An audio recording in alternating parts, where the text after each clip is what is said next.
Hi everyone, welcome to another Linfield Coaches CatChat. Joe Stewart here with head Linfield football coach Joseph Smith, getting ready to go see the Willamette Bearcats this weekend. Coach, how you doing? Doing great, thanks. And it's always a good week when you get to start Northwest Conference action.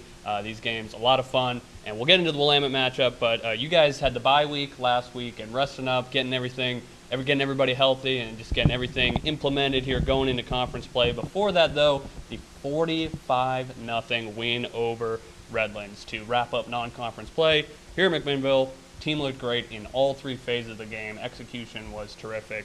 Overall, what were your biggest takeaways for the win against the Bulldogs?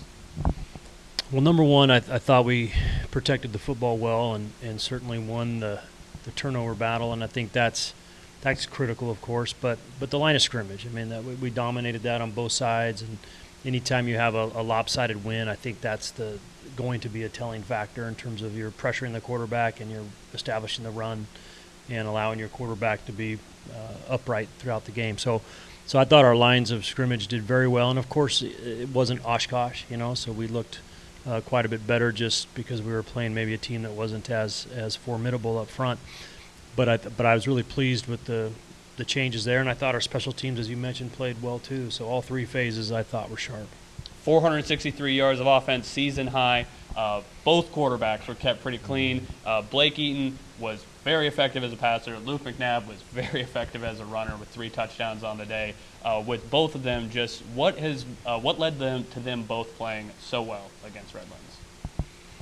Well, we knew that coming into the season we had 2 good quarterbacks, and that both of them, very likely would be capable of being a starter and playing at a high level. Of course, Blake has been for multi-years, and Lucas we do know has that potential. So, trying to find a role for both of them and get them both playing, I think was a goal of ours early in the year, and it may have created a little bit of inconsistency, or just it was hard, the first couple games trying to let that sort itself out, and we felt like after 2 games that we would be best with Blake being our main quarterback as he has been, and he's playing at an awesome level. I'm so pleased with him. I think I never have seen him playing better than he's playing right now, and that's high praise. So I really am just very excited about him as a leader, and I'm seeing that play out in terms of his confidence throwing the football, his aggressiveness throwing the football, his accuracy down the field.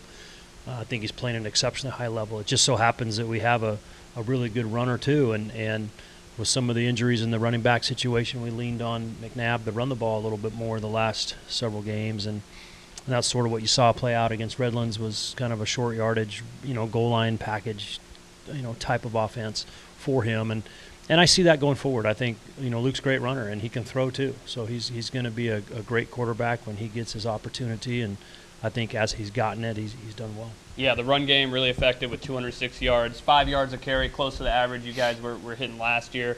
You mentioned Luke, his effectiveness, particularly in the goal line stuff. But Jackson Pfeiffer stepping into probably a little bit of a bigger role than he thought he would have early in the year with the injury to Martinez. And then the 2 freshmen, Mullins and Spurbeck, playing well too. And a big part of that, obviously, as you mentioned, how well the offensive line played. Big improvements here we've seen over the first month of the season. Overall, your biggest takeaways for the run game, both from the young backs and this experienced offensive line? Right. Well, we are going on our 3rd offensive line coach in 3 years, and so, that's been a little bit of a, I don't know, it's just different, coming from, we had Coach Heyer for decades, right? And then, so I think that's what you're seeing is Bob's a really good coach, and the O-line is getting used to his way of doing things, and I think we're solidifying, our communication with one another, because that group's really good. Across the board, those guys are all they're all seniors, and they're all I guess Austin's not, but he's got a lot of experience under his belt, so the experience factor as well as their physicality and athleticism is really quite high. So that's one of the better O-lines I think we've had, and certainly is on the West Coast. That's a great offensive line. So as they mesh and continue to get better with one another, as I think they will, I still don't think we're where we're going to be. I expect that group to be dominant by the end of the season, and so I would look for improvements each week with that. But it begins and ends with those guys. They're opening up holes, and yes, the young running backs have come in and done a great job. I'm proud of those guys. but I would look for that to get even better.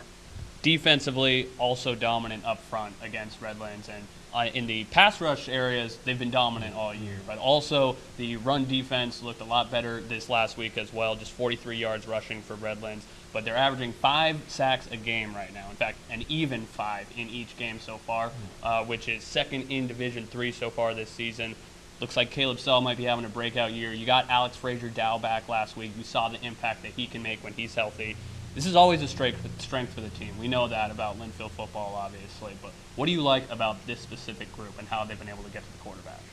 Well, much like our offensive line, it's a senior-dominated group. The majority are all fifth-year seniors, across the board. I think all 4 starters are, and they're good. I mean, they're talented young men that now have the experience to go with it, and they're great leaders. So I think it's very formidable.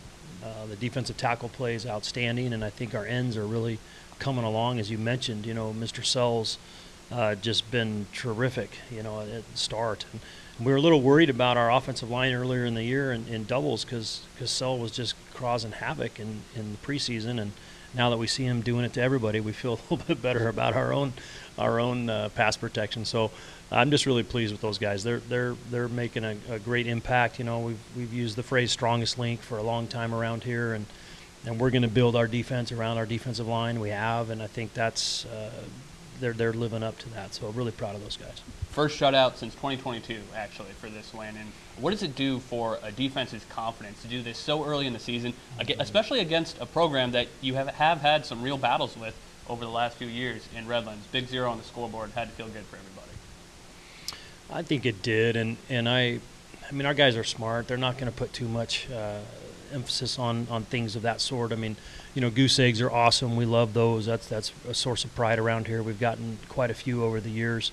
But they're hard. If you substitute too early, sometimes you give up one late, stuff like that. So oftentimes you're really proud of your young guys coming in and keeping that because they have pitched so many near shutouts over the years, only to give them up late in the fourth quarter. So I know our guys are really proud of that. They take a lot of pride in it. And it means you're not giving up big plays.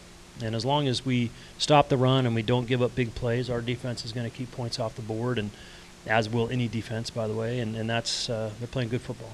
So the bye week last week was nice, getting a little bit healthy with everybody, especially with the 3 games in the preseason, something you guys haven't done before. But overall, just what were kind of the biggest things you guys have been focusing on these last 10 days or so getting ready for conference play? Well, number one, we needed to get healthy. We surprisingly took quite a few injuries occurred in the first couple weeks. Denison came out and they played hard. That was a good football game for us. I was really, really proud of our effort there, but we got so many kids hurt in that game that it really affected us week 2, and certainly the humidity, was a factor. So it's interesting just how tough those first 3 weeks were for us with the travel and coming back. And so our guys were really excited to get a weekend off and to get their feet back underneath them, maybe go play some golf, for some of our guys did that, and just catch up on homework and things like that. So that was really needed, and I think it showed kind of when we came back. We've had a pretty good week of practice. Guys are fresh. They got a little bit of recovery there, and so to me it's mostly physical, just getting that physical recovery back, and then being able to work on some fundamentals last week. We did a lot of ones versus ones last week. I really enjoyed that, getting to compete against, starters against starters and getting to see that speed in practice. I think that's so important rather than just always going for scheme in terms of against scout teams. So I thought it was a good week of practice. We made some improvements in our special teams. We're always trying to get better there. And so overall, it was a good week. We'll see on Saturday how good a week. It's been nice running into some of the guys over at the Nines golf course. Good to see them getting a break for themselves. So going into conference play, you got Willamette this week. They're 2-1 coming in under the new head coach, Eric Williams. But just overall, what's the difference in feel like both on game day and in preparation when you get to conference play as opposed to these last 3 games? That's a good question. Hopefully there's no difference in terms of how it feels. But I'm sure there is. It depends who you're playing, etc. But, I would hope that we're feeling the same against anyone we play, but obviously that doesn't always hold up. There's rivalries and teams you like less, in terms of a little extra motivation there. But I don't know that Willamette's, been a great rival of our team for a long time, but our guys are going to play their best every game. That's our goal is to use every game to get better, use every game to improve. We only get 9 guaranteed, I guess 10 this year.